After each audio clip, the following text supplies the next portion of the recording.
Welcome to Plot Twist Radio, the show where creativity, storytelling, and the unpredictable path of the creative life all collide. I'm your host, Erin Egnatz. Welcome back to Plot Twist Radio, the show where storytelling meets the unexpected and where art has the power to save us. Today's episode is a love letter in itself. I'm joined by Heather Snodgrass, the debut award-winning author of A Love Letter to Reading, a novel that fuses adrenaline-fueled suspense with the healing power of music. Her protagonist, Ariana, lives a life split straight down the middle, nurse by day, trained assassin by night. But in the darkest corners of that double life, it's music, not violence, that keeps her grounded, alive, and human. Heather's work explores the complexity of the human spirit and how art, especially music, can become both refuge and lifeline. This conversation dives into character, craft, creativity, and the surprising ways storytelling can heal what the world tries to break. So settle in, because this episode is about secrets, survival, and the quiet power of things we love most. Heather Snodgrass, welcome to Plot Twist Radio. Heather, thank you so much for joining us today. Yeah, thanks for having me. Absolutely.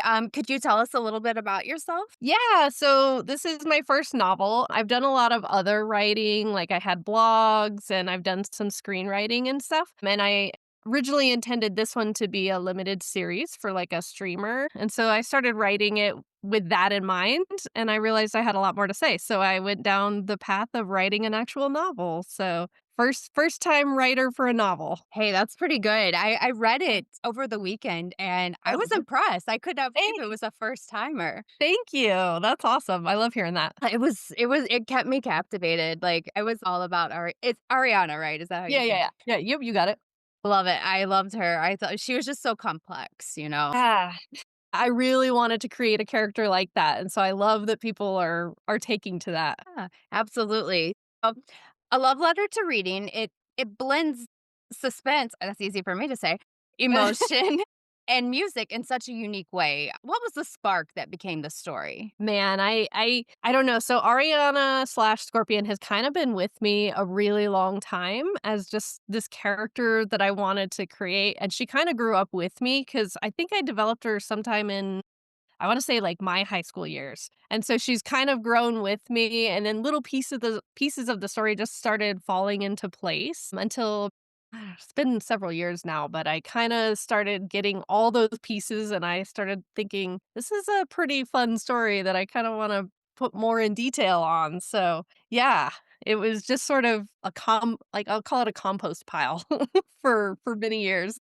Yes, that's how my first character was too. She had Yeah. been with me throughout, and I kept reworking her until I finally got her on the page, and I was like, "Okay, well, that's not exactly what I dreamed of, Yeah. but here she is." Yep, that's how this happened. Well, Ariana, she like I said, she is a striking character. Thank Nurse you. by day, assassin by night. Do you remember the moment that you realized she was going to be your main character? I know you spoke a little bit about, your childhood, but when you realized, this story is her. I think the story grew up around her, so I kinda she was always it for me. I was like, "I want this person." The nurse thing kinda came later, though. My sister is a nurse, actually, and she was battling cancer around the time that I really started developing this, and I know a bunch of kids that have dealt with pediatric oncology and stuff, and so I was like, what if part of her complexity is the fact that, she sees these kids struggling and their families struggling during the day, and it kind of motivates taking out other people at night that she thinks don't deserve to live. So what if that's her reconciliation sort of deal? So that was sort of a moment, I would say, probably around 2018 that kind of came together for me. Oh, okay. So she has been around with you for a bit. Yeah. So this, like we were talking about, is your debut novel, which is Yeah. awesome, and it's award winning at that. The publishing world is it's a crazy world, as you now Oh, know. yeah. It's Oh, it's a yes. wild world. Yeah. I'm a publisher, I'm an author, and I seriously don't understand half of it still. Yeah. It's a crazy world. What Right. surprised you most about stepping into this world, the publishing world? That's a good question because I actually have a little bit of, like, 2 sides to that. That the surprised me. On the one hand, people were very, like, welcoming and very supportive, and that was really unlike anything I had been through before with any other career that I've had. So I really liked that, but on the other hand, it's also very difficult. It's very competitive. It's very, like you say, it's a harder world to get into than I think I ever expected it to be. Mhm.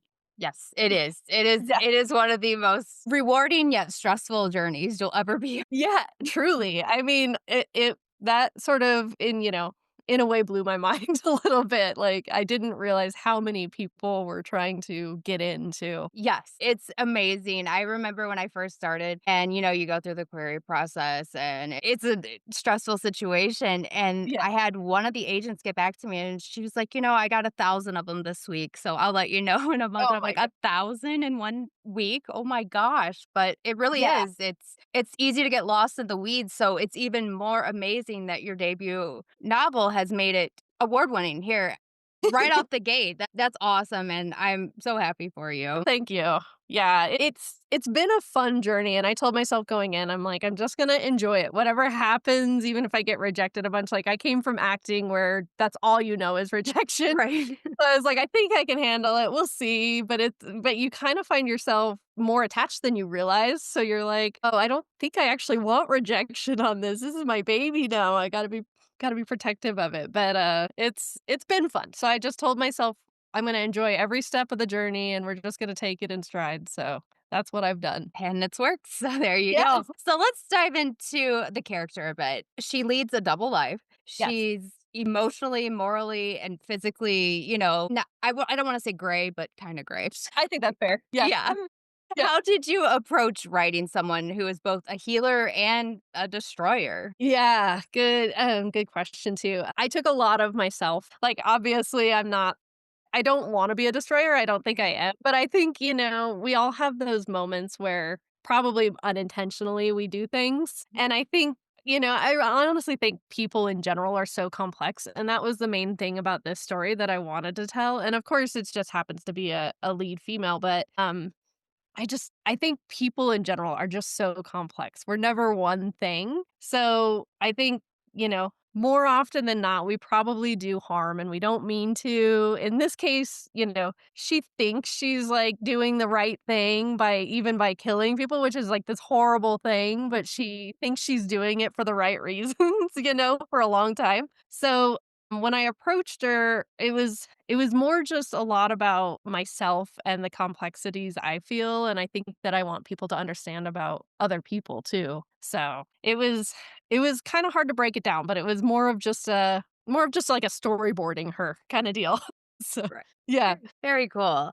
So the book dives into the complexity of the human spirit. Which part of her emotional journey was the hardest to get right? Ooh, no, and I think when you're writing it, you're hopeful that it's gonna come across, but I think it is always hard to know if you're actually writing somebody that people are going to connect with or resonate with in general.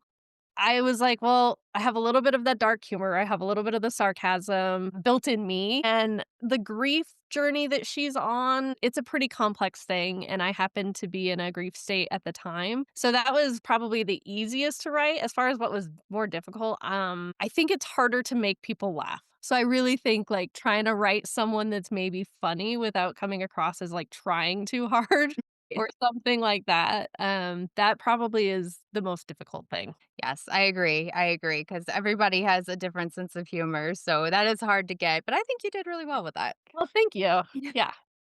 As far as characters go, were there any characters who changed dramatically from, your first draft to the final version? Changed a lot throughout the time. Going in, I knew the character Larry is actually based off of some real people I know.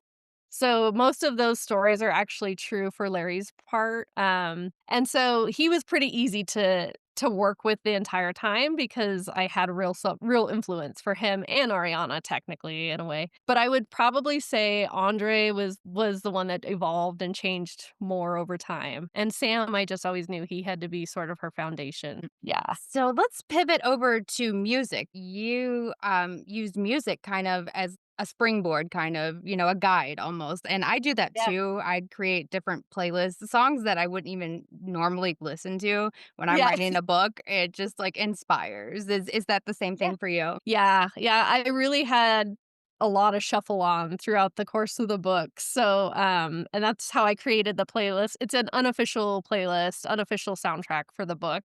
A lot of it was, like, songs that were influential for me growing up, since she kinda grows up around the same time as I do, and then others were just somehow influential in writing, whether they came on while I was writing a particular scene and it just sort of resonated, or maybe it's a chapter named after that song. So, yeah, there's a lot of that in there. But I did develop playlists for each of the characters to kind of write those characters, to kinda create those. Yeah. Let's switch over to the suspense and atmosphere of the book because it's got a lot of that. Yeah.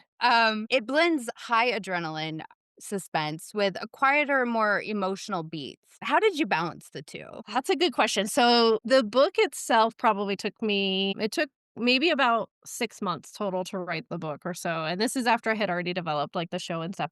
But, for some of the heavier moments, I definitely had a process of giving myself time after that to sort of, work through my own grief of losing a character or whatever happens in that scene. So, I actually did, like, a lot of gardening to kinda work through it and stuff, but the main thing was giving myself space in between the lighter and the heavier stuff.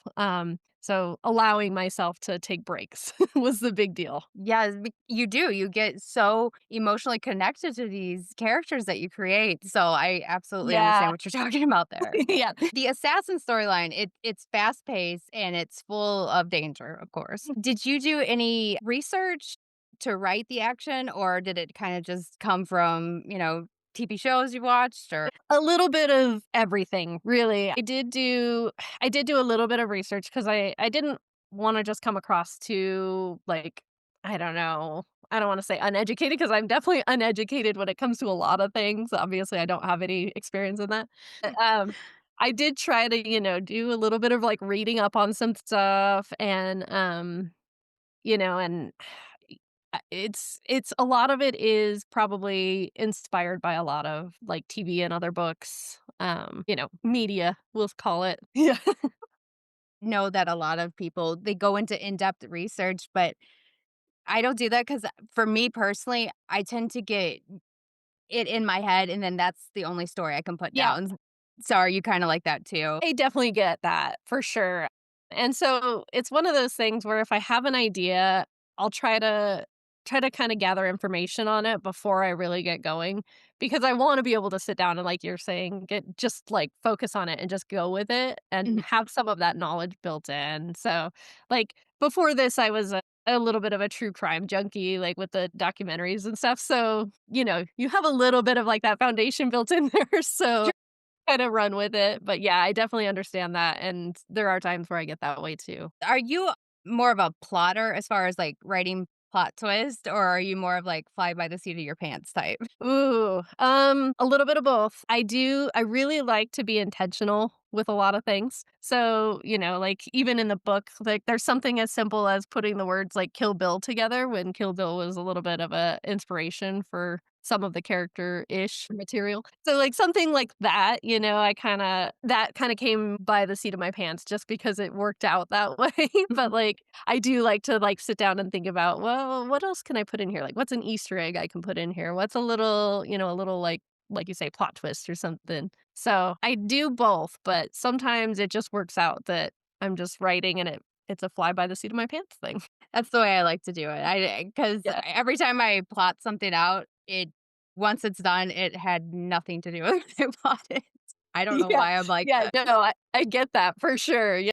Yeah. At its core, your novel highlights how art begins out of the best in us. So, her storyline, as like you said, she thought she was doing the right thing, right? Yeah. So, what art form besides writing has shaped you the most? Music has been a big thing throughout my entire life. Like, my dad's a musician, so I grew up with that, but he also is a painter and, so a lot of paintings I enjoy, but I'm a big film buff. I like TV and movies a lot. So probably those are really the biggest for me, especially growing up wanting to be an actor. So yeah. That makes sense. As the debut author, what was the most unexpected challenge as far as bringing this book across the finish line? Well, now that we're at this stage of it, I think marketing it has been the hardest part. And that was something even going in, I was like, I'm not totally sure how to do this. And so I had to hire some help too and stuff. But Mhm. yeah, that one kind of took me by surprise the most. Other than that, and I feel really lucky just because it was so easy for me and I'm like a little bit of knock on wood, but like um it just flowed really easily for me and I feel really lucky about that. That's good. That's what I like to hear, I agree with you with the marketing because you get lost in the weeds. There's so Yeah. many titles you're up against that it just immediately gets covered up. So, yes, I agree Yeah. completely. That is so hard. Yeah, and, like, social media, Yeah, I'm not great with social media to begin with, and so it was kind of like having to learn a whole new realm and stuff, and so it's a lot. it I feel like I'm is. still learning a lot. Oh, Yeah. yeah, from, like, Yeah. keywords and hashtags and everything, and then I go Yeah, to a different social media and they don't do hashtags. I'm like, I don't know what to do anymore. truly. Exactly. So, one last question. If you could go back and give pre-debut Heather one piece of advice, what would it be? Think I think the best thing I've done is just enjoy it. Just enjoy it. Like, stay with it, but enjoy it, Even in the writing process when you're still in, like, "I have this really good idea, and all I want is, like, for other people to share this idea with me," and you get so excited that it's hard to kind of focus on writing because you see the end product and you just wanna get there. Just still enjoy that part of it too. Absolutely. Very good. So, where can my listeners find you? So, I have a website. Sorry about that. Author heathersnodgrass.com. I'm in a couple places on Instagram. And if they're looking for the book, it's on Amazon, it's on Barnes and Noble online, or if they prefer ebooks, it's Nook, it's Kindle, it's anywhere almost. It's in some bookstores on the shelves, pretty much anywhere, honestly. You can just Google it and you can find it almost anywhere you want to. And then the audiobook will be coming. Well, thank you Yeah. so much for joining us. I really Thank appreciate you. it. It was great talking to you. I love the book. My thanks again to Heather Snodgrass for such a thoughtful and powerful conversation. A love letter to reading reminds us that even in the most dangerous, morally complex worlds, art can still be a form of survival, and that stories don't just entertain us, they hold us together when everything else threatens to fall apart. If this episode resonated with you, I encourage you to pick up Heather's book, sit with its characters, and listen closely to the music woven through its pages. And be sure to stay tuned for the next episode, where we dive into what it means to tell the truth when the truth is uncomfortable, unfinished, or at the mercy of the reader. In this episode, I sit down with Sue Williams Silverman, an award-winning author whose work fearlessly explores trauma, identity, addiction, spirituality, and morality with humor and devastating honesty. We talk about writing the stories we're afraid to tell, why flashy essays feel like emotional misdemeanors, and how memory can both betray us and save us. This is an episode for writers, readers, and anyone else who believes stories can still ignite the soul. So be sure to stay tuned for that. And if you enjoyed today's conversation, don't forget to follow Plot Twist Radio, leave a review, and share this episode with someone who believes in the transformative power of storytelling. Until next time, keep reading, keep listening, and always stay curious. This has been Plot Twist Radio.